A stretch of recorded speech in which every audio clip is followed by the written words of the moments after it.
Definitely not Forever Young. It's definitely not. No, it's not Forever Young. Don't be fucking copyrighting us, for fuck's sake. That's the third different intro I've had to do in 3 weeks for this fucking show. And you found one that's as close to Forever Young as that's not Forever Young that you could. Like as that started off, I was just thinking of Faux Pedro.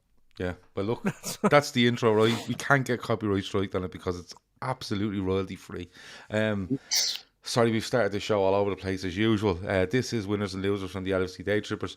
I'm Gav. Dicko's with me. Phil is with me. Pete can't be with us because he's on holiday in Blanche. So he can't be with us tonight. Fair play to him.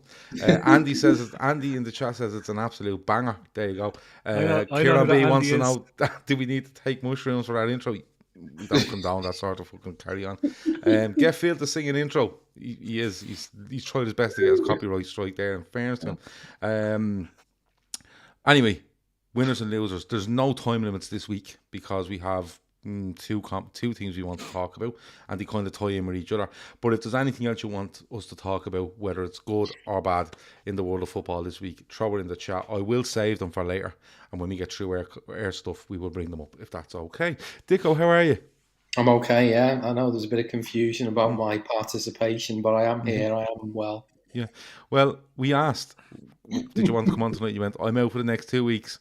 And then you just showed up at 2 minutes to 10 going, no, I meant the 2 weeks after this week. Yeah, exactly. So that's how your calendar works, which is sound. We know that from now on. Phil, you've had a haircut. How are you? I had a haircut not the week before last because it was the baby's christening. That's why I wasn't around last Monday, because I was absolutely in a bundle. Yeah. It was like the first time I'd taken a day off, proper day off. The kids, he'd gone to creche and herself had gone to somewhere. I think I actually sent her to Wexford for a week. And the two of us just chilled out, and I was brought breakfast in bed and everything on the Monday. It was phenomenal. It was unbelievable work. Yeah. Unbelievable. Yeah, so the idea of doing a podcast at that stage, not a hope. Not a hope. I still have, I haven't drank since then, so I still have beers and stuff in the fridge. So Ray, if you want to come over, you're more than welcome. I can get you. Yeah. Okay. Avo the Toad says we're in showbiz, baby. Next topic. We're in showbiz, baby. There you go. Baby. You have to play it every show. It's the law. But look, we're going to talk about a couple of things. If you want us to talk about anything else, throw it in the chat, and as I said, I will save it, and we go from there. I have a few bits to talk about. I'll get them later. Phil, what do you want to talk about, Phil? Many things, Gavin. I've had a wonderful time. I'd like to talk about life in general, and maybe just we could share parenting tips that could be good. Given there's nothing going on in the football world, so the only thing that really popped up was the announcement by UEFA of its new version of financial fair play, invented by the Qataris who own PSG. Can we caveat this with you've read up on this, and this isn't just you've thought something up in your head at lunchtime? No, this is in place. Some random person with a random name announced it for UEFA today. So when you get a random name, it's generally an important announcement, unless it's Seferin who's just coming out and just doing a cover up or whatever it is that's going on. So this one is a big announcement. They announced the new things. I've only half read the press conference, and then read Swiss Rambles thread on it that's on Twitter. So anyone should go on if you want to see, as ever. The guy spends all his time doing analysis, and his analysis is brilliant in terms of breaking these things into bite-sized chunks that people can understand. And then there were some major takeaways that came out of it, because it obviously failed. UEFA failed in trying to prove that Manchester City broke financial fair play. So it was interesting to see what the financial fair play version 2 is, and they've gone out of their way to say that this isn't financial fair play. This is about stability. Was it stability, So there's three things that they're focusing on, and it's about financial regulation. Essentially, it's to ensure the stability and the longevity of the game and the clubs that are involved in the game. And if there's one biggest takeaway, Sounds is like that a there's lot of now harsh to me, to be honest with you. Yeah, I know, but if there's one biggest takeaway, is there is one simple rule that more or less defines this completely, and is that you can only spend 70% of the revenue you generate, right? And they've made it simple because Spend even now, or spend on wages? no, spend. There's no salary cap. They got rid of the salary caps. Okay, right? so if you earn 1 billion, you must show You at can the end of the spend 700 season million. that you have 300 million left in your account. Yeah. You have to make 300 million in time. There has to be 300 million of profit left. So 30%, 70% can go on Whatever. spending, right? But it also takes into account managers. It takes in the male players, because it's UEFA, so they definitely haven't thought about this long and hard, right? It takes in male players' wages and that of the coaches, right? Okay. So that's what can be spent on. Then the 30% is ancillary to what it is, but you have to show that bill is only 70% of your total revenue, right? Okay. The German clubs and Spanish clubs includes agents' fees as well, which is quite agents' fees. Yeah. That's when you get into the deeper sort of what makes up the spend, what makes up the But the revenue overall side thing of it, right? is that for every 100 million you earn, you can spend 70 million wherever you like. But at the end of the year, you must have, if you earn, simplify it, if you earn 100 million, you can spend 70. Yep. At the end of that calendar year, you must show that you've earned 100 and you've 30 left. Yeah. So what happens if a team does that for 5 years and you've 150 million sitting there? Are you allowed to put that back in? That comes back into their working cash. But like, if you look at very rarely is that do you have 30 million cash sitting there, Gav? It's tied up because players are amortized over 36 months in terms of their contracts. They're done over 3 years, right? So there's lots of accounting techniques, which is paper money and isn't real money, like cash in your bank. In reality, even if you're generating a profit, the money's going somewhere. It's generating something. Like, you're not letting it sit there. Just to clarify then, if you earn that 100, you spend 70, you've 30 left. The next year, if you earn another 100, it's the 70% is based off 130 million. Is that right? Yeah. Which then you must have 39 at the back end of it. Yeah, but of course your revenues are growing, so you should be able to. Your 70% is a constant in terms of what's there. So it's look, to me, it's if you didn't have what was going on, because part of the rules also allows you to bring in fair value for sponsorship deals, and fair value is just making up stuff. That's the way. Now let's get into the real business. The winners in this are the Qataris, are the Saudi Arabian Public Investment Fund, are the Etihad lads in Manchester City who are using it as a thing, because fair value means that you can say that this sponsorship deal that I have with that isn't associated to me whatsoever with this random hotel that isn't built yet in the middle of Abu Dhabi, that's funded by the same fund that happens to own us, but it's definitely nothing to do with us, and has now given us 400 million. That 400 million becomes party revenue. And if you can show that's fair value, then it's game on. So if you look at the revenue model that the Swiss Ramble posted on the teams, it puts Manchester City head and shoulders above all the English clubs. Their commercial revenue that will be counted is roughly around 700 million quid. Right, 272 million of that, the largest element of it, is bigger than both Manchester United and both Liverpool's commercial income stream, which is ridiculous, right?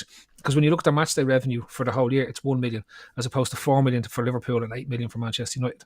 Then you look at their broadcasting, we had more money from broadcasting than they did, but because they have these commercial deals, that brings our overall turnover up and means that their cost associated to the players then falls below a threshold. So that threshold can only be 70%. Let me dig out what it is, right? So it says it's the introduction of squad. It's a squad cost control ratio of player wages, transfers, and agents fees being limited to 70% of revenue and profit on player sales. Right. So if you can maximize, going back to your 100 million, right? So if you make 100 million this year, you can spend 70 million on players.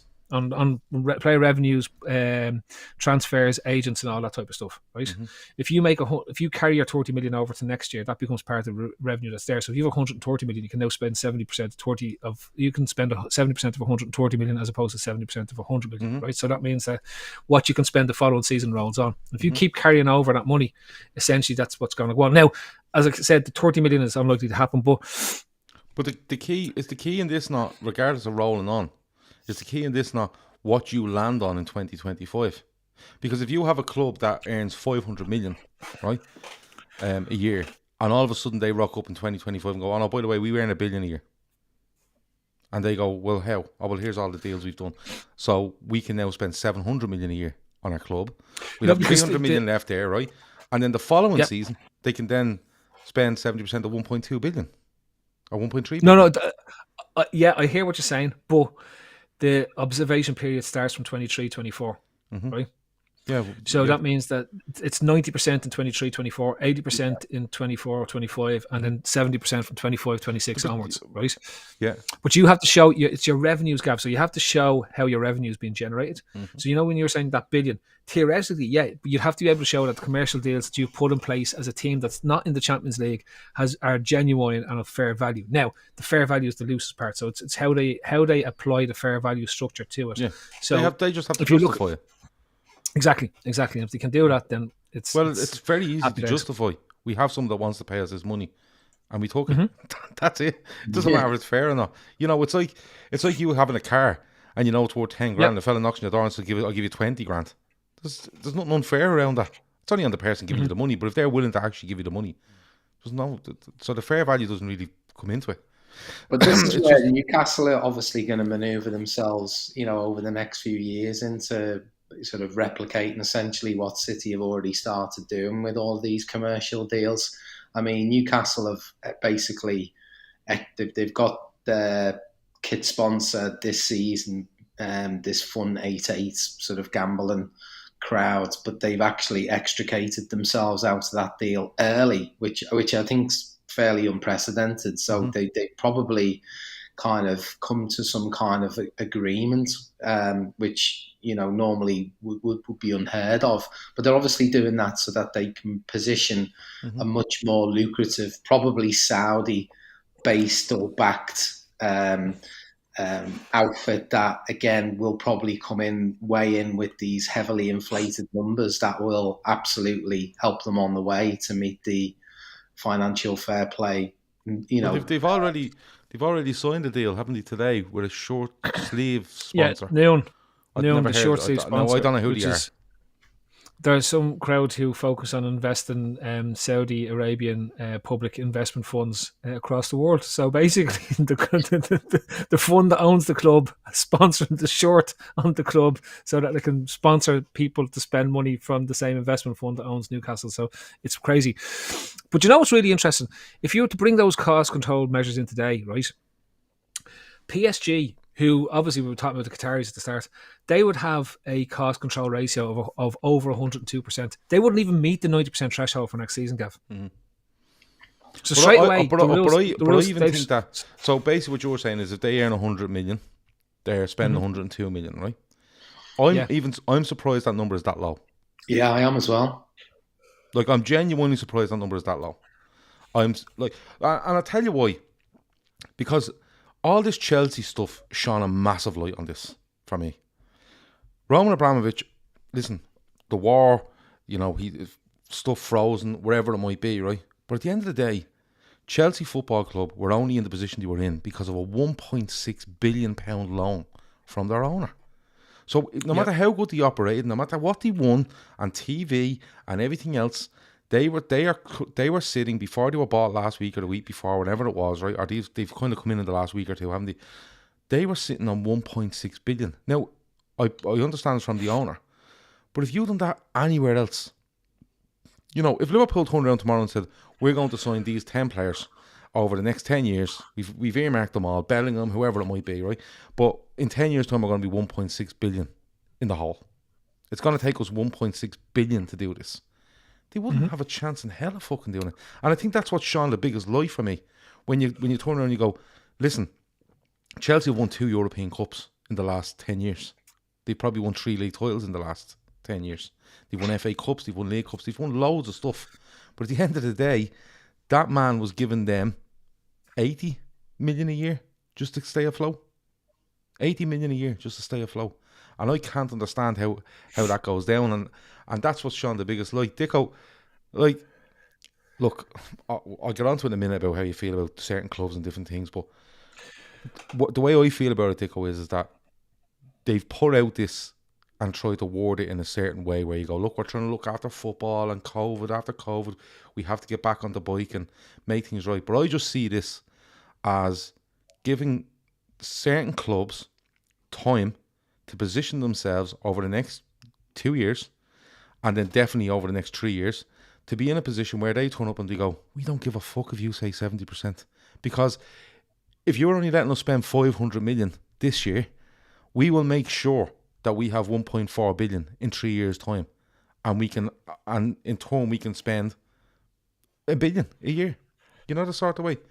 Yeah, I mean, it's a framework that gives, as you say, these clubs who want to kind of work in a certain way plenty of time, plenty of heads up to get all of these ducks in a row. I mean, Newcastle is the classic example there of them removing themselves from a sponsorship deal, which would have inhibited them in terms of the number that they could have reported in, 2, 3, 4 years' time. I don't know exactly how long was left on that deal, but they were a long-standing partner of theirs. They already extended the deal once. They were clearly happy with what they were getting from them until the point where they were taken over by a state, essentially. Look, I mean, it's infuriating as a Liverpool fan when you're not in that kind of category. How would we feel if we were kind of on the other side of the argument, maybe a little bit differently? And you see City fans and now Newcastle fans on the likes of Twitter absolutely trying to kind of back and justify, what they're doing as a club, and sort of disguise the fact what's actually happening just because they're happy enough to be chasing, trophies that, they want to be qualifying for Champions League and all this sort of stuff. And unfortunately for us, we've just got to, I guess, suck it up because there's this whole, City being under investigation for years by the Premier League. We see sort of Everton's finances, all over the shop, but ultimately nothing happens to these clubs. Very worst they get is a little slap on the wrist. The lawyers will always come through if it starts to get really hairy, as we've seen with City's case in the past, where they managed to dodge the bullet. And unfortunately, it's kind of all going in that direction. And I'm certainly not one of those supporters. But whether I want FSG for the next 5 years or 10 years, I certainly don't want FSG to be replaced with the equivalent of a Abu Dhabi or Saudi Arabia kind of scenario. I would much prefer it to be a business model similar to what we've got today, albeit maybe with a little bit more clout behind it financially. But look, we just got to live with it. I don't lose any sleep over it because I think we're on the right side of the argument, and actually what we're doing in terms of competing with the likes of City and even the likes of outperforming the likes of PSG on the European stage, that gives me a greater sense of satisfaction than it ever would winning trophies backed by all of these fake deals. Owen Burke says Kieran Maguire went through their books and he says Newcastle could easily spend 500 million in this window and still be within FFP rules. Of course they could, because they're not in Europe, and the FFP the FFP only kicks in Europe, and it takes them 3 years to actually assess them. So they'd be 3 years in Europe and they go, you spend 500 million in 2022. Yeah, but we're making loads now. It writes itself off. And there's also lots of other things. It's like, just because you breach it doesn't mean that you can't enter competition. Now, there's even in this, right? There's a table, a table form of what the punishments are, and they start with fines and work their way up to potential exclusion from the competitions or relegation from one competition to the next competition. And UEFA aren't going to kick you out of competition. They'll find the people, and that's what it looks like. Or they might prevent you from signing players for a transfer window or 2 transfer windows like they did with Chelsea. They're not going to kick the club out of the competition, despite us thinking that might happen. And even with the way this is written, it's like going back to what you're talking about earlier, Gav. Like now, where there's less control now on what the owners can do compared to what they did before. So Abramovich did all that put all that money in and converted to equity, and it was a non-repayable loan and all that type of stuff. But under the new regulations, over a 3-year assessment period, where before with the FFP you could only have a maximum loss of 30 million over those 3 years, right? Under this, it's potentially 90 million. That's acceptable. So you could have losses that total 90 million, almost 100 million for the previous 3 years. But when this comes in, you're not allowed to have a loss, no? No, you are. It's called an acceptable loss. So basically the way you get around the loss But part. you just said that if you earn 100, you're allowed to spend 70. So Yeah. you'd have But it to doesn't spend mean that you 105. No, it doesn't mean that. So basically, one part of it is what you can spend on players and what you can spend on coaches and what you can spend on transfer fees, right? The other part is how you're run as a business. So there's 3 tenets: there's cost control, stability, and sustainability, right? You could still be loss making. The business side of it could still be loss making because of OPEX costs and all that type of stuff. But you're right? within the financial fair play, as in what because your what cost part of control, that because your loss you're wages spending on Yeah, exactly. Your wages and stuff are only 70% of the total revenue that's coming in, right? And the rest, say it's the rest of it's less or whatever is going on, right? But in this instance, now before the owner could convert, say it was 30 million, right? It's the owner could convert 25 of that to an equity injection, right? And then 5 million will be deemed to be an acceptable loss. On this now, the owner can convert 55 million, 55 million to an equity injection, and the 5 million stays there. But that can be over 3 years, so you could actually take another 30 million hit on top of that as well, right? Which is 10 million if they deem the club to be sustainable. So instead of 5 million becomes 10 million over 3 years. That's 30 on top of the 60 that he's thrown in an equity injection, and that's 100 million. That you're basically at 100 million there. So you can run at 100 million loss over 3 years and not get any, and not be outside this once the wage bill to revenue is at 70% or less. Yeah. So you can do whatever you want. That's what I'm thinking. Dicko, how dangerous is this? And what I mean by that is that, and look, in the Premier League, the Man City and now Newcastle are the obvious ones where you go, that's just unlimited funds and whatever it might be. But there's other clubs out there that spend a shitload of money and they don't do it well. Everton being one, right? Yeah. And I'm not bringing this point up just to bash Everton, but you've seen their finances over the last 3 years. They're appalling, and I think they're struggling. They're going to struggle in the transfer market this summer because of it, unless they can sell probably their 2 best, considered their best player and probably one of their best players from last season. The rumour is Spurs are looking at both Anthony Gordon and Richarlison, right? Yeah. But how dangerous is this? Because this isn't like, a fella coming in and putting 100 million in and the club are 50 million down and he's pulled the fucking plug. This is billions of pounds. Like, don't get me wrong, I can see Man City's owners being there for a long, long time. And I can see Newcastle's owners being there for a long, long time. But just on the off chance that something comes in and something happens in the world where Saudi Arabia are frozen out or wherever it might be, how dangerous is it? Because you could literally see a club having no hope of survival if one of these either decided to walk away or were forced to walk away.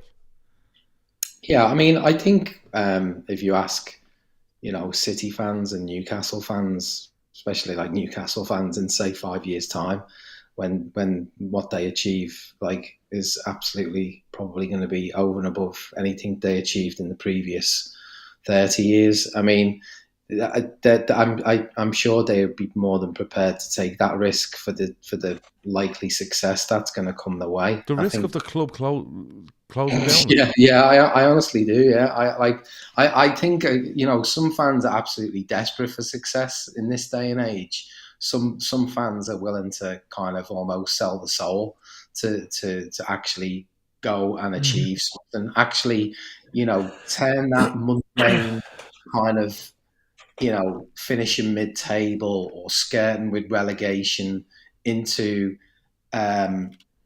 potentially consistent success, qualifying for Champions Leagues year in, year out, challenging for trophies.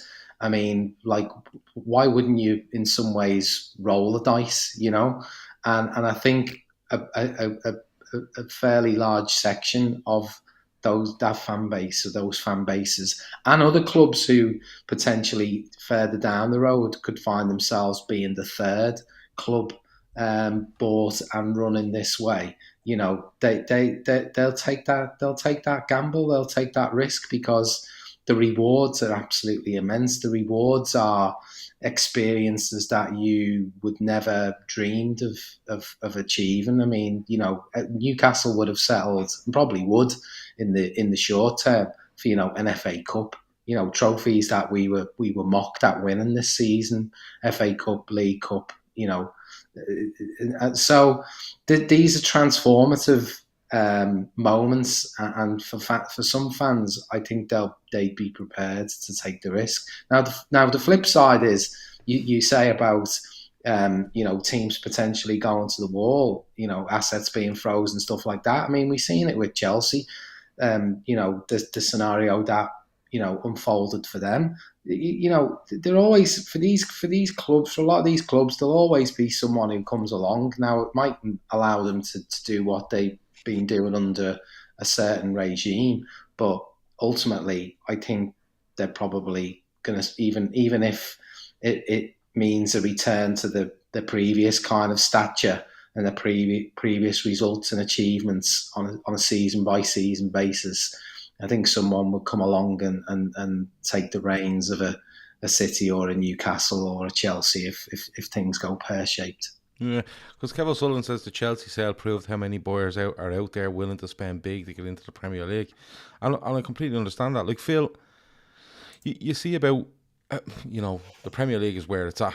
You know, if you want to own a football club at the absolute pinnacle, the Premier League is where it's at, because of the whole infrastructure around it, the logistics around it, and what it can earn. But can you see any more clubs being taken over in this style, to this size, I suppose? Because I don't know if I do. Well, I posed this to you earlier on when I was talking about this. Like, I can't see. Well, sorry, not that I can't see, but I can see a logical exit for FSG now at this stage. Well, genuinely, right? And that's not doom mongering. I think they're looking at Liverpool, where they've put them, stadium redevelopment, that type of size, right?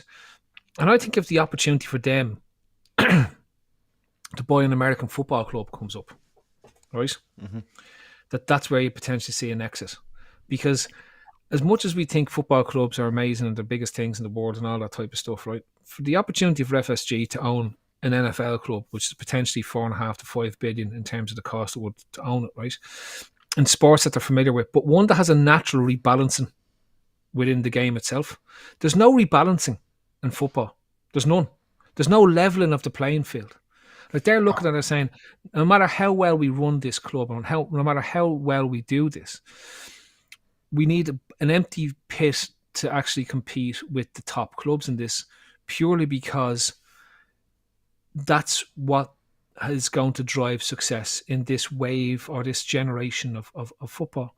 So for them, being able to step back into something that they're more comfortable with, more familiar with, and has a natural rebalancing of the playing field built into the sport, so that no team becomes bigger than any other team, right? And that every team has a fair shot at this out between 5 to 10 years in terms of winning the ultimate prize. Seems logical. And I think in that event that the potential opens up, then a potential sale of Liverpool becomes more likely, because they can probably get close to what they'd pay for the NFL club without having to put any of their own money in their own pockets to do it. They'd probably sell Liverpool for somewhere between maybe 1.5 billion if they're to put it onto the open market. Well, despite everyone thinking that. I know you do, but I don't think it would. Chelsea were sold for 4.25 billion. Yeah, but they paid off 1.6 billion to Roman Abramovich. So if you take that out of it in terms of what was there, it's 2.6. Yeah, it's a London-based club. I know Liverpool and we're all Liverpool fans, right? But it is a London-based club in terms of what it is. You've got a lot of real estate associated with the club that's there. There's a lot of things when you go to the valuation. There, but Liverpool's worth more than Chelsea Football Club. But look, I suppose we could argue over the price all night, but the price is irrelevant, really. Yeah, but your point stands. You know, the sort of way that they could go and do that. Like, for me, I don't know if I can see. I say this like with the Premier League, let more in, but why wouldn't they?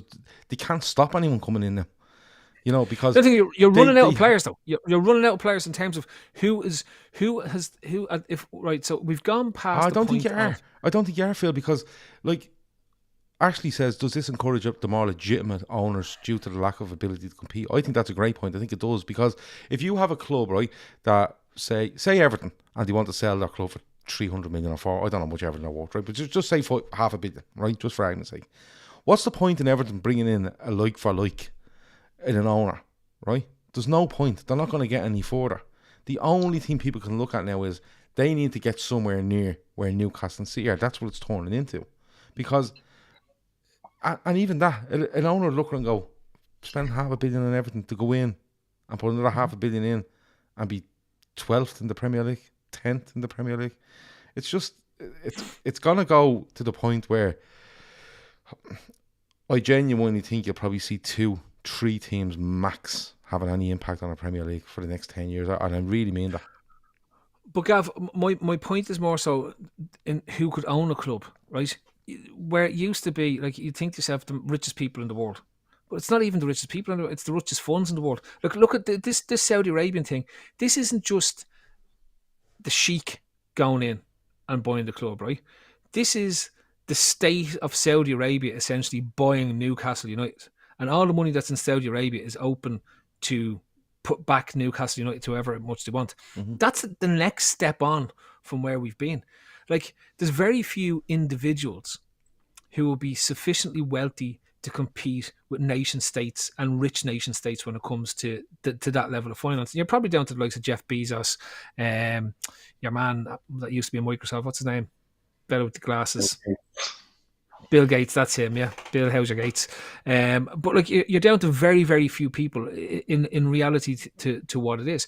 So my thinking here is that you are starting to run out of super wealthy, super rich countries that will have funds that they want to go in and invest into football clubs. So at some point, the break in this is probably down to the fact that you just don't have that wealth, that level of wealth to be available to invest in a vehicle or have the desire to invest as it's basically a vanity. It's a vanity push to attract people to that country that owns these football clubs. Because think about Qatar bought PSG with the World Cup in its sights, right? That's what they wanted. The Abu Dhabi thing is purely a vanity project. It's to put, like, they're basically using it as a vehicle to sell everything Abu Dhabi. Etihad Airways, imaginary hotels, Etihad face cream, Etihad, whatever it is, right? It's Etihad Salat. There's all these things. Be in sports.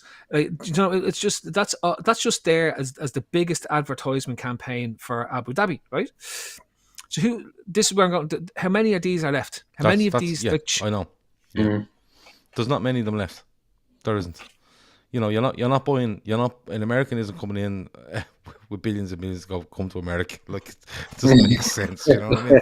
If you like someone from bleeding, you know, I don't know, the Isle of Man buying and going, listen, the Isle of Man's great. Come on over. Like, it doesn't work. But Dicko, you hear so much online.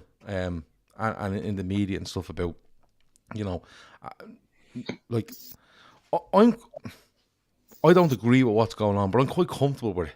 And people might think that's a bit weird because, look, when Chelsea were taken over in 2003, I think it was 2003, he was there a year, wasn't he, before he brings in Mourinho. Like, everyone kind of went, whoa, what the fuck is going on here? You know what I mean? Because it was kind of groundbreaking when it happened. Do you remember he was signing all these players and it was all going mental, right? And that happened. City, like Chelsea, I give Chelsea some grace in this because, and it's not because I'm most used to it because it's happened 20 years ago. I give the most grace because when you looked at Chelsea, they were, their league positions were getting better as the years were rolling up towards that. So they were improving. They win a Cup Winners' Cup, I think. They won league and FA Cups, right? And that was absolutely fine, right? Well, not absolutely fine, but you kind of went big investment, you know, that pushed them on to the next level. Man City were nothing. Like, let's be honest about it. They spent 3 or 4 years in the first and second division in England, right? Averaging, you know, Gates, okay, fine. But when you looked at league position, you were looking at 15th, 13th, 12th, all around that position. They go down, they come back up, they go back down again, they come back up. you know, and they're kind of hovering, even around 2005, 6, 7, I think they're around 8th, 9th, 10th in the league, right? And Newcastle are the same, where they haven't won that in, I don't know, fucking Affairs Cup in about 1957 or something, right? And that's why they're attractive, because they're all right name. They're not huge clubs, they're not, but they're an all right name where you go, come in there, get them a good price, and move them on, and that's just what's happening. Like, there's no point in giving out about it. Like, I see Newcastle fans now online. They're like, we should go in for him, and we go in for him, and people are fucking fuming because we're doing this. And I'm kind of going, well, I'm not fuming, but you know, it's a bit mad. It's a little bit mad the way this is being done, and it's you know, it's just a run on from the other one. Like, Man City to Newcastle is just the same thing. Two teams that think they're quite big. They're mid-table at best, are Premier League sides. And they just get big investment and they move on. And I think there's loads of players in the market for that, Dico. Yeah, I mean, the thing is, right, if you take the whole kind of Man City and Newcastle comparison now, like the big problem for Man City, and it'll never go away, really, is they're not even the biggest club in the city. You know what I mean? They will never eclipse Manchester United. It doesn't really matter what happens on the pitch over the next 10 years. They're not going to eclipse Manchester United. That's just the way it is. I wonder if there's, you know, in hindsight, would Abu Dhabi have preferred to maybe go for a Newcastle, because at least they are kind of a one-team city, and and I know they have some rivalry down the road in Sunderland, but ultimately, you know, they will have a captive audience. You know what I mean? They've got this. They have got this underlying kind of history and passionate fan base that have kind of stuck with them through thick and thin. And you know, they would regularly fill that stadium. You know, 50,000 or whatever.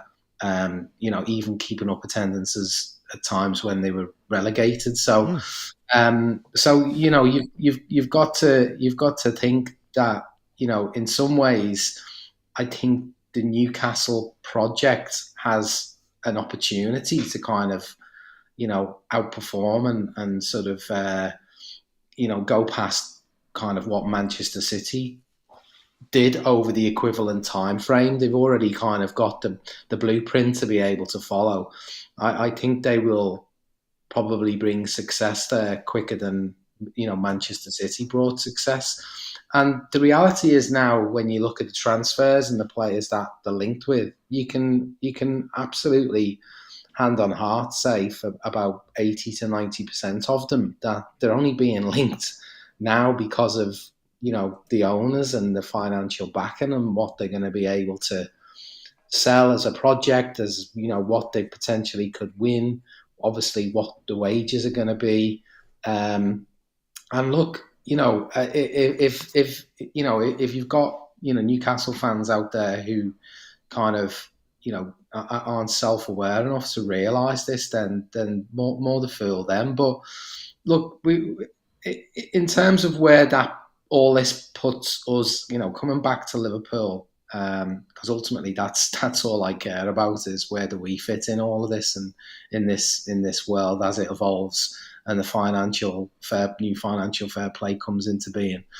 You know, let's not kind of get too despondent about it. I mean, ultimately, if this division could have 4 or 5, you know, teams who can challenge, I think that's almost all the better for us, because this kind of persistent 2-horse race, I don't think is doing us any big favours. You know what I mean? We've finished on the wrong side of it too often for my liking.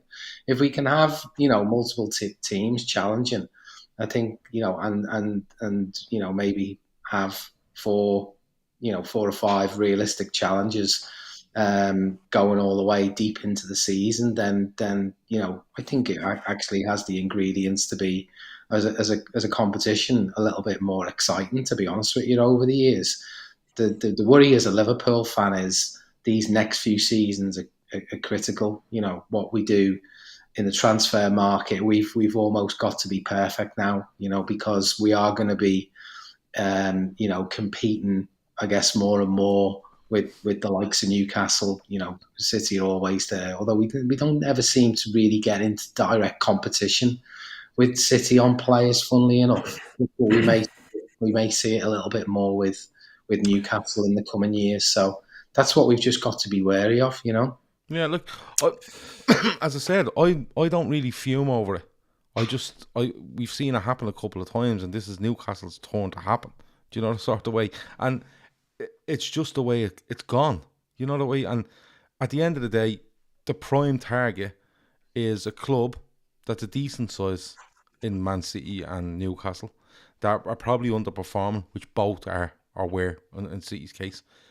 You can get them on a good deal, and you can go in there and you can invest your money, and you feel you get a comeback on it. Phil, is there an argument that it would actually make more sense for these investors to go in and look at an Arsenal or a Liverpool or a Manchester United or a Spurs, someone that's already up there, and you're going to pay way more in buying the club, but it wouldn't take as much investment after that to improve them to a level.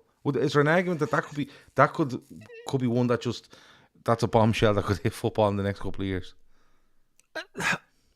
I think again it comes down to what is the ultimate out here. Like, if you take PSG as being the best executed example of one of these clubs coming in and taking over, and for the reason I say that is going back to a couple of points that you've mentioned. They've gone to a big city, they've gone and dominated the league that they were in, but they failed at the Champions League level. That's the only thing they failed at since they've gone in and taken over PSG in terms of what's there.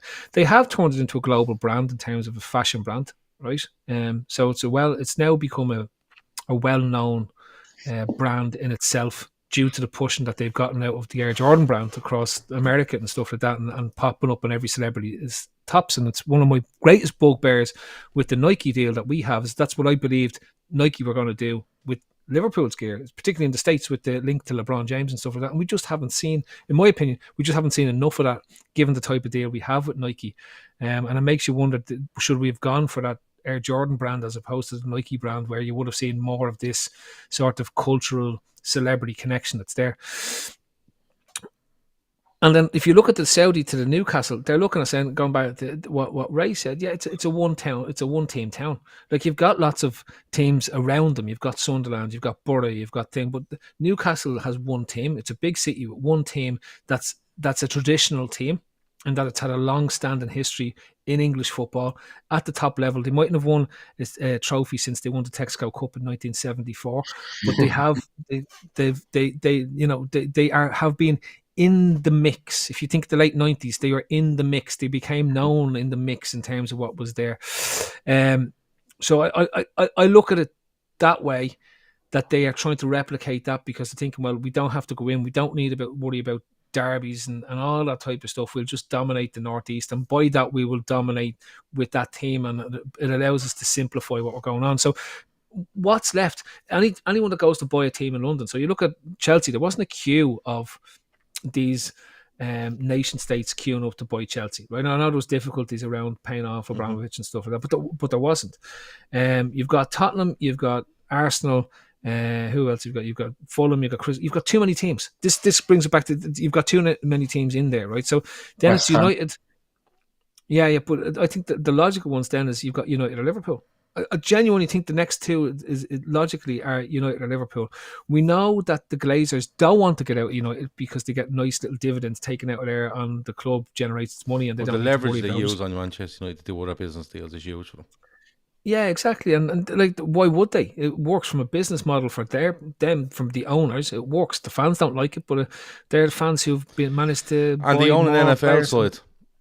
You know, you could make the argument that you like the one you made about FSG, whereas, you know, if the Glazers were to get an offer of $4.5 billion for Manchester United, they could go, okay, we could buy, I don't know, fucking the Patriots, just for argument's sake, right? If that comes up, they could go and do that, and they might go, oh yeah, great, but they own the Tampa Bay Buccaneers. They do, yeah. So they own that already. There was talk going back a little while ago that they were trying to leverage Manchester United against it was an Indian Premier League cricket team. They wanted to do £1 billion deal on that and just got outbid on it. It didn't work. So the leverage they're actually using, on Manchester United to do other business deals is huge for them. Again, they get that dividends, they're taking their money out, and that's where the whole Manchester United stuff comes from. Every 6 months. But the one thing I will say, if you and it goes back to my point that PSG is the best executed example of these nation-state clubs taking over, is it still means nothing. Neymar's gone there and he's wasted his career. I'm straight with this, right? The guy, nobody will remember Neymar's career in 10 years' time, right? Nobody will remember Aguero's career in 10 years' time. Nobody will remember what Kevin De Bruyne did when he went to Manchester City. And I thought, and this is not just hyperbole or in terms of random statements. There's a thing about football when you get away from the money and you get away from all that type of stuff, right? It's still it's so old. The game is so old. It's so well known. And the major clubs that have been around for 50 years are so well known, right? And this is where it differs from American sports, that winning a competition with an AC Milan, with a Liverpool, with a Real Madrid, with a Bayern Munich, with a Barcelona, with a Manchester United, right?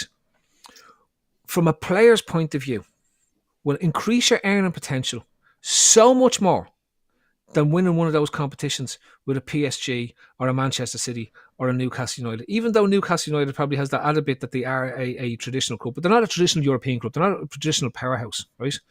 So in my mind, right, you can pump. This is where the one flaw that still sits in this, and the one bit they're going to struggle. We'll see what happens there with Haaland at City. But can you honestly say, hand on heart, in 20 years' time, you're going to be talking about, I don't know, who plays for City? This is what I'm saying to you. Who plays for City? Who plays for City, right? I know at the time when they were coming up, you worry about the players. But David Villa probably sticks out in my head in terms, did he play for City? No, he didn't.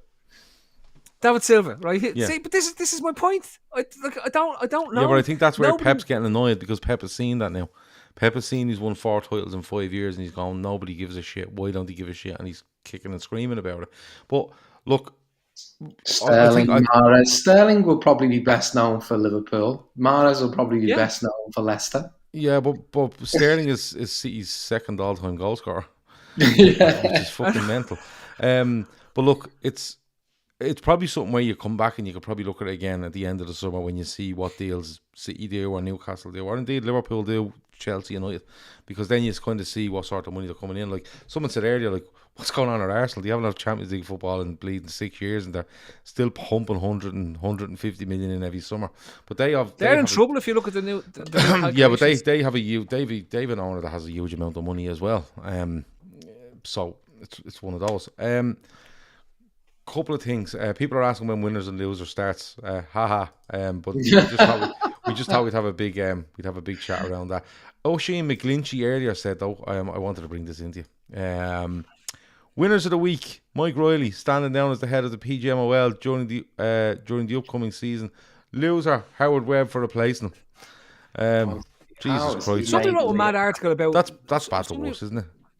Somebody wrote a mad article about how it's unfair the flack the fans give referees, and I can't remember. It could have been Jonathan Norcroft or Jonathan Wilson or somebody. It was. I think it was in the Athletics, so it was probably Jonathan Norcroft. Anyway, I for a fraction of a second, I sort of drifted back to 7 years ago, Phil, and got angry about that statement. And the reason why I got angry about the statement is people feel this way about refs because they're deeply incompetent.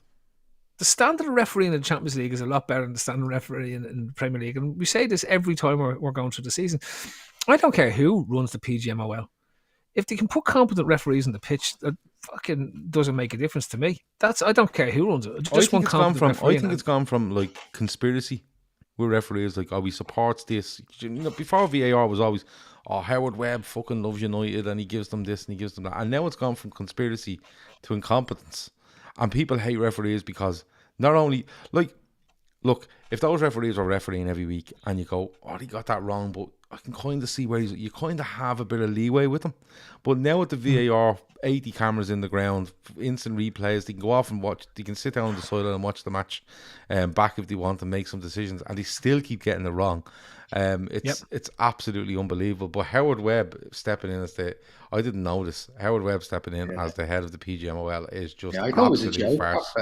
I thought it was a joke when I seen it. And Dicko says get ready for more Greater Manchester-based referees with wedding. How can we get more? How can we get more? Exactly. There's so many of them, isn't there? And Owen Burke is just waiting for Jeff Winter to take over as the head of VAR. I mean, I think if United are in dire need of 3 points, Howard Webb will appoint himself to referee a game at Old Trafford. You just see him emerge. It's absolutely unbelievable. Here's another one for you. Chris Brack threw this one in earlier. It says it's about Frank Lampard, so he's a lot of love this. Loser of the week, Everton and their Frank Lampard defence for his 30 grand fine for his post-derby comments. Basically, it's all LFC's fault. I haven't seen this. Have either of you seen this? If anyone in the chat has seen it, Chris, let us know what was said. Honestly, it's like at this time of the year, I don't care about. There's only one thing that's on my mind, sport-wise, at the moment, Gav, and it's not football.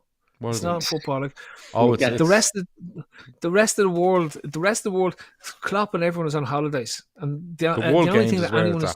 The only thing people are tuning into at this stage and caring about are the World Games. I was watching the Climbing World Cup at the weekend and I couldn't stop watching it. It's fantastic, phenomenal sport in terms of what it is. But like the World Games, man, I've been catching up on the local news stories coming from, see how it's going on in Birmingham, Alabama, and there's some fascinating news stories that are coming out there.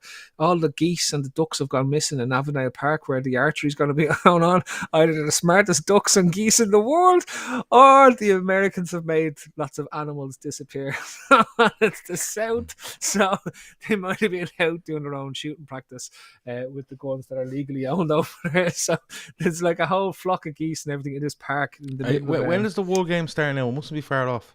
10 days. Wow. 10 days. So that means it starts on a Thursday. You just randomly start on a Thursday, which is fucking phenomenal work. Not a Friday or a Wednesday or anything, but a Thursday. Thing is, the winners at the moment are the long-suffering, partners of us, avid football fans who don't have to be subjected to any of the football for a good few weeks. But would you consider them losers, Dicko? Because then they have to put up with you. Do you know what I mean? Because genuinely, my wife said to me the other day, "When is the football back?" And I goes, "Why?" And she goes, "Because Jesus Christ, like we get like some sort of good form out of you when the football's on. Like you're just moping around the gaff." Do you know? Actually, there's the biggest loser. The biggest loser of the month. I'm going to put it down to the month. FIFA. This is World Cup. This is the World Cup slot, right? This is what we should be talking about. World Cup football. Yeah. We won't be talking about it at Christmas time. No. It'll just be a noise in the background at Christmas time. I genuinely I haven't given that World Cup a second thought. I genuinely don't know what date it is. And I should know this because I run this podcast and I should know what we're doing in December and, what we're going to do around the World Cup or whatever, or if we're going to do it. But I genuinely don't know what day it starts, what day it ends, who's in it. And I'm a bit like you on this, Phil. Like, I do know who's in it, but I don't know who has what group. The only one I know is I think America might be in England's group because America, England, Scotland. And but that's not even a group. That's just making up random stuff. They're just. There wasn't a draw. That was just like people saying that's what's going on. Nobody knows. Nobody's even paying attention, right? So they can say anyone is in anyone's group because nobody's paying any attention. And you know what's going to happen when the league breaks? We're going to be like this. Jesus Christ, this thing is so annoying. I'm not. It's Christmas time. I don't want to be paying attention to something going on in Qatar or looking at sunshine when you have to deal with the piss and rain and the grey in Ireland. That would just make it Andros, more Everton stuff. One that did and I'm throwing them up because people are throwing them in here. There was one during the week where I think Everton were linked with 25 million mil for Harry Winks. And I was only talking about Harry Winks on the show last week, saying I reckon he will leave Spurs. He won't get a look in with Basuma signing there. But some fella put up a tweet and he goes, Harry Winks made your man. What's your man Davis off? Tom Davis. He goes, Harry Winks basically made Tom Davis look like a brilliant footballer when he played against Everton, and we're now going to go and sign for 25 million. This is fucking mental. Andros Townsend has melted off about Klopp apparently, by basically saying he's got his own way because of the 5 subs. But you would have thought Andros Townsend would be happy to be 5 subs because he might get a game. And not only that, I don't think Andros Townsend realises that you need 14 managers in any of those votes to vote for it in order for it to go through. Now, unless Klopp has Andros threatened Townsend 14 other doesn't managers. exist. He's like a shit fucking championship manager regen of Andy Townsend. It's like, well, we'll use Town. What is an Andros Townsend? Doesn't exist. Right? You might as well be talking about Harry Winks. That's not real. That's not real. Doesn't exist. Don't be talking. No wonder you didn't sign. John Might as well throws one sign up here. Didier Baptiste. John throws one up here. He says, "Did anyone see that fella from Qatar? Said if anyone waves LGBT flags at the World Cup, they'll be put in jail for 7 to 11 years. He said they're going to their country. You should respect their religion." No, I haven't seen that, but it's going to be mad, this World Cup. Yeah. Like, genuinely, it's going to be fucking Can't be any mad. madder than the Dallas Cowboys having a sniper in their stadium in case there's any trouble. Oh, well, no, don't go there. Jesus Christ. There might be some out in Qatar. You never know. Looking for these flags. I mean, yeah, it's just. You're right. The scheduling looks a bit mad as well. I think on some days there's 4 games like back to back. They like start at something like 11 o'clock in the morning our time, and then run all the way through to the evening. It's like it's going to be oversaturation, and I think a lot of fans will take the opportunity to have a bit of a break and maybe only tune in. Yeah, do you think so? Some people might be like that because, like, don't get me wrong, loads of football fans out there love playing on the 24th or 22nd. You get Boxing Day or Stephen's Day, whatever way you want to call it, and then you get one on the 29th, you get one on the 2nd, and then you have FA Cup, and people love that games banging away over Christmas. But there might be a good few out there going, "Oh, this might be a nice little time off now, just to recharge the batteries and get ready for the run-in." It's a bit of a strange one, but look, I can't see any more winners or losers coming in. So, before we finish up, we're bang on an hour. We try to get this done in an hour and 10, I think. So, Phil, the World Games, 10 days to go. As I said, and this is where loads of people will switch off, but don't. The World Games is amazeballs, right? If you want to see, why would you turn off? Oh, because people turn off. As soon as we stop talking about Liverpool, people turn off. It's mental. But if you want to see people playing chess, stopping and having a boxing match for 3 minutes and then getting back to chess, this is where you need to be, right? Because that's the most amazing thing I've ever heard. But Phil, you sent me a video earlier of... Now, it's only on for 10 days as well. The great thing about the World Games is it's only on for 10 days. In so and it happens, out, it's no all messing. really quickly, right? Yeah. There's nothing of this, like, you know, the Olympics goes on for a year and you go, like, how is that still going on? Yeah. Are those horses still doing their thing where they go, like... Yeah. So, like, that's not an Olympic sport. So World the latest Games is one, only sports. So the latest one is, right? Do you ever watch the Olympics where a couple of the ground events, as they call them, isn't it, in the athletics, right? So do you ever see the one where they have the big square and they do like flips and all across diagonally across the square, and they do a little dance, and I don't know what's it called. Yeah. I don't know what it's called. Anyway, it's called the floor. I think it's the floor. Yeah, right. Yeah. So they have that, right? And then if you ever look at the one where they run, and then they bounce on this, kind of springy thing, hit the thing, and they flip up in the air and land, and they get points. So you've seen that in the Olympics. This gets rid of the vault, gets rid of the floor, and makes them do. They make them run really fast, do loads of flips in a straight line. But what have they called it, Phil? Tumbling. Tumbling. It's fucking outrageous. It's fantastic. It has to be a wind up. When I started watching tumbling, I was thinking, what's tumbling like? Is it just like, as a kids where you get a hill? I thought, like, honestly, and I actually think this would be a great sport. I had visions of Bobby Firmino tumbling as much as he could, and depends how far you can get. How far you can go, yeah, like or a running track where you just tumbled around the running track for as long as you could, like 400 meters. Who could go around the tumbling, right? But now it's power tumbling, Gav. So that's what it is. So basically, it looks like somebody's done some type of weird computer. Sean Burke wants to know what's the World Games. Head to www.worldgames.org and all will be revealed. It's outrageous. It's like literally, and then they go and they bounce, but like they're not tumbling, they're like flipping and twisting and thing, but it just keeps going and going and going and going and going, and then you have to land at the end. But the best bit is that because they've tumbled so much, every single one of them are dizzy as fuck, are they? They're dizzy bits. So when they land, they look like they've had about 12 points, don't they? But the fact that you just call it tumbling is fucking outrageous, and I genuinely think this is a complete wind up. Like I'm waiting for the countdown to come, right? And the website to just go, ha ha, you know what I mean? Because this can't be It's real. on CBS. Yeah. If you have Is you it have to look CBS? in the- Is it like because Yeah. Kevin Sutton says, please tell me it's televised somewhere. CBS It's on live. It's Yeah. on live, and you can also go onto the War Games website. Yeah. They have live coverage of the events as they go. There's canoe marathon. I can't imagine much is going to happen in canoe marathon, right? So Canoe marathon. What's that? Just really long canoeing. In Alabama. Canoe race. You just get in the canoe. There's no like gates or anything, and they start paddling and they go on for ages. And they just don't tell you where the finish line is. You just keep going until they tell you to stop. You end up somewhere in the sea. You know when it says welcome, like I say welcome to Alabama, and then it'll say welcome to Louisiana. Yeah, there's a boy off the coast of New York somewhere where you have to fucking get to, and then you might win.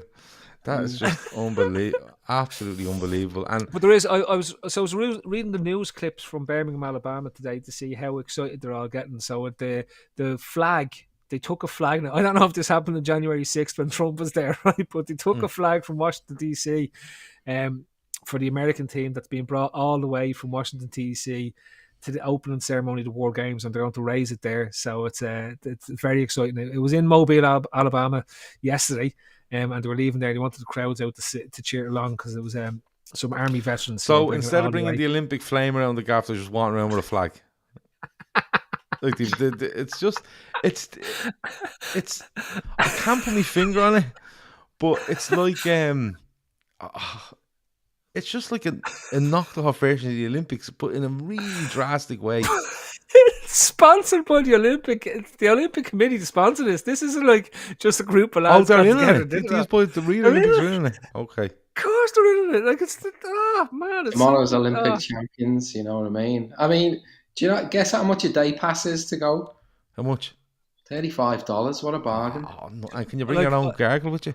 Oh well, I'd say that needs to be left at the door, but you'd sneak a can or two in. Yeah, absolutely. Yeah. I think if it works right, Gav, we should contact them and see can we show tug of war highlights, because there's tug of war is one of the competitions, and I want to know is there one country who just for a laugh go and let the others go flying. But CBS have it. They wouldn't let you do it. Like, no, it's a serious broadcaster.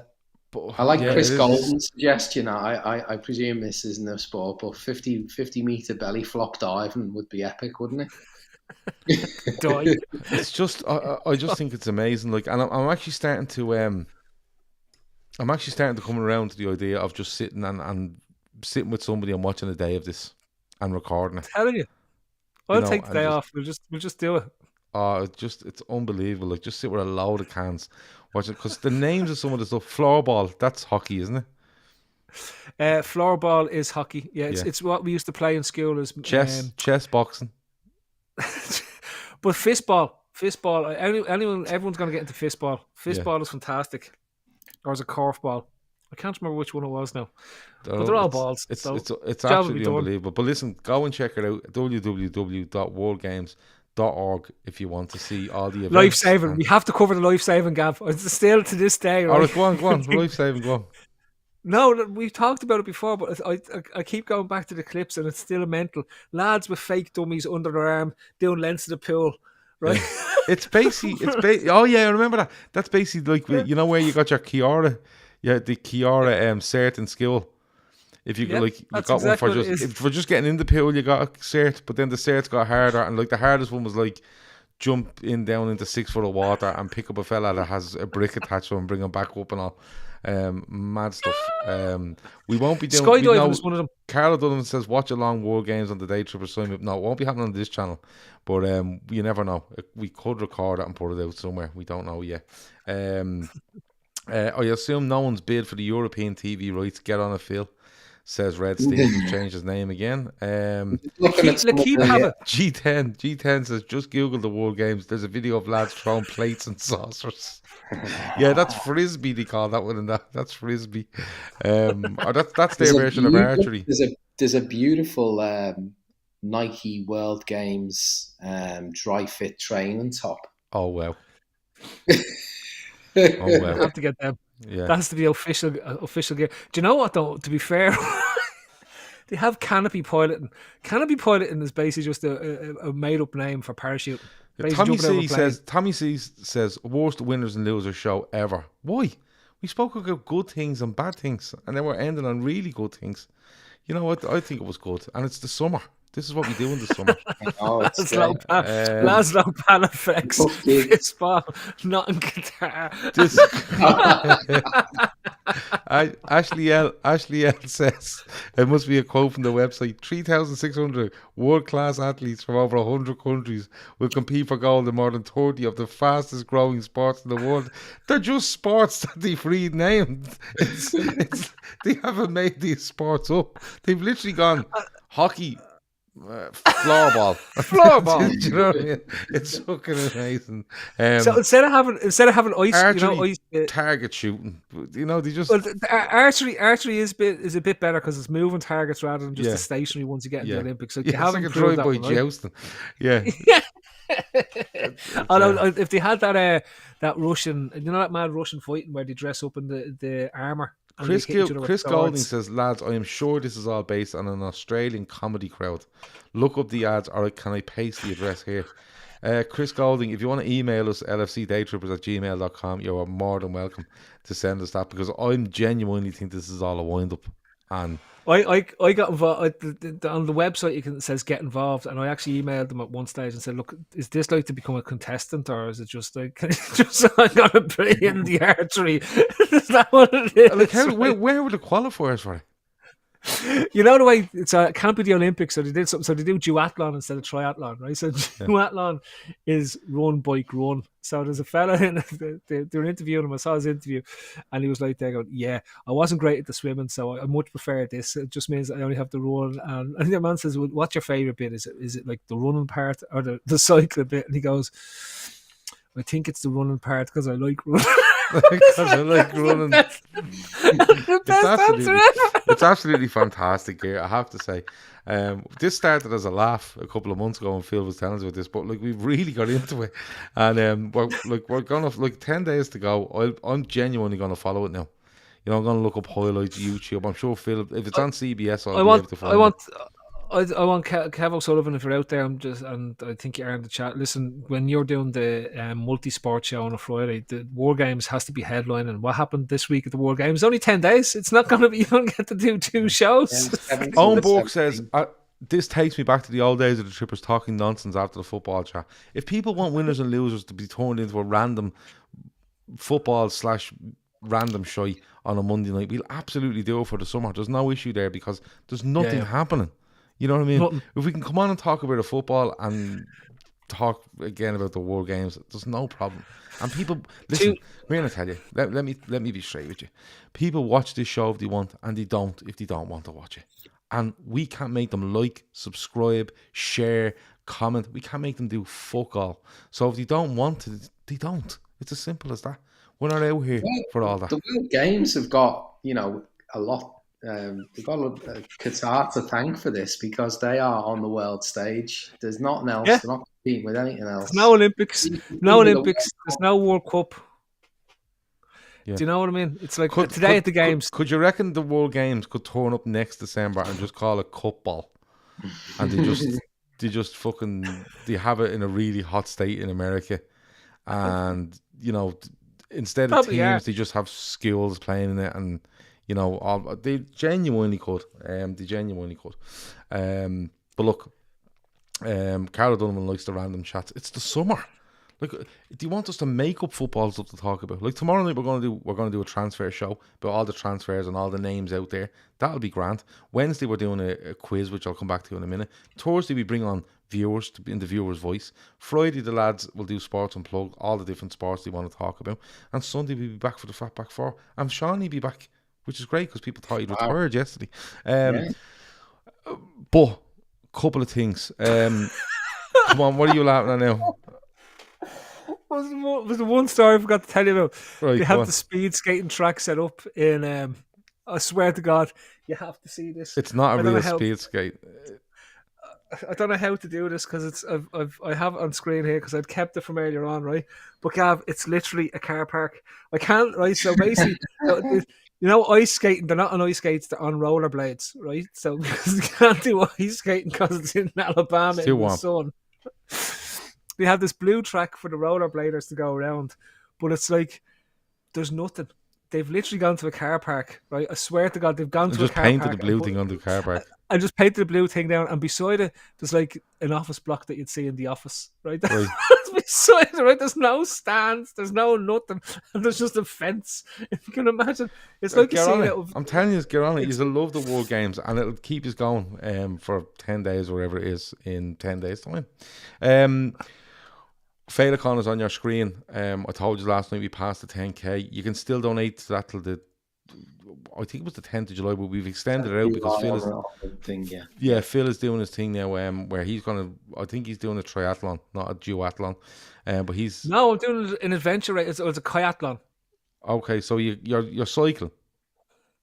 I'm running. Well, I'm mountain running, cycling, and then kayaking. Okay, so it's a triathlon. I'm actually doing my own. I'm doing my own World Games. Right, so Phil is in the World Games Ireland.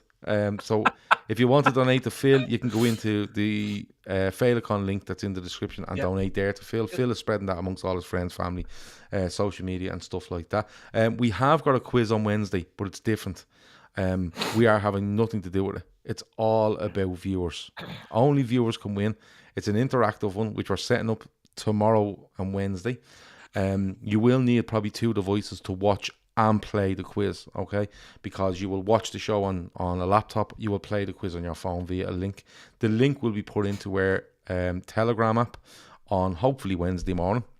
People can join up, and I think the thing we're using maybe allows us something like 50 or 100 people in, but we'll explain more as I get it sorted in the next couple of days. But as I said, it's going to be live. There will be 2 or 3 people on screen going through the questions.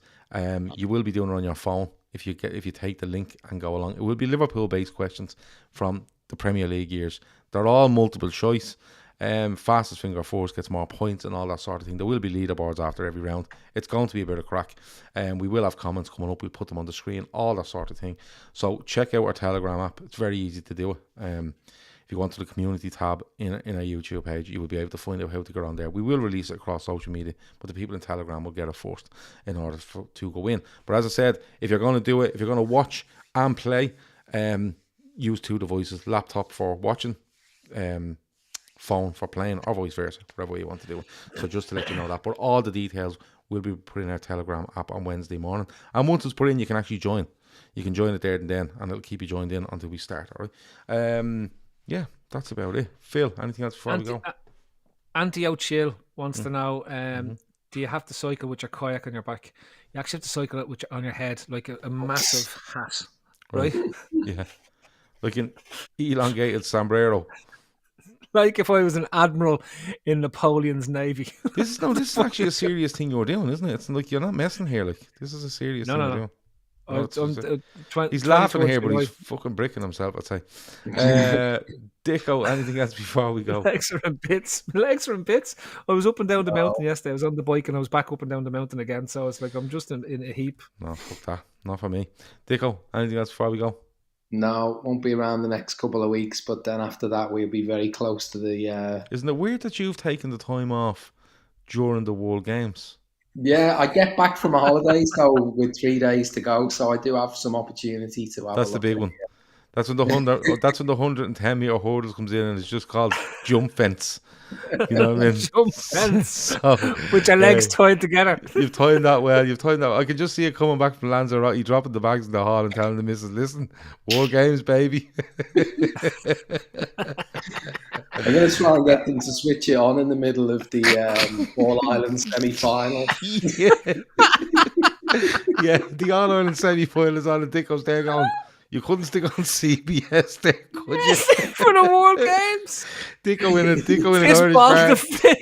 piss ball quarterfinals. Dicko in an Irish bar in Lanzarote with the big screen on, chess boxing on, about 200 people around the 40-inch plasma trying to watch the All-Ireland semi. Absolutely brilliant. And I wouldn't put a boy Dicko either to ask that question, to be honest with you. Just to annoy You some got the people World from Games Galway. there. I'll tell you where you will get the War Games over anyway, at the Beehive in Liverpool. That's where you get it. The Beehive would most definitely turn on the War Games, yeah. But anyway, that has been winners and losers. Well, it hasn't been. It's just been us being randomly chatting about football and the War Games, to be honest with you. Some liked it, some didn't. But listen, the chances are this is what it's going to be like between now and probably the end of July. So strap yourselves in. It's always a good laugh. Talk to you in a bit. Over now. World Games.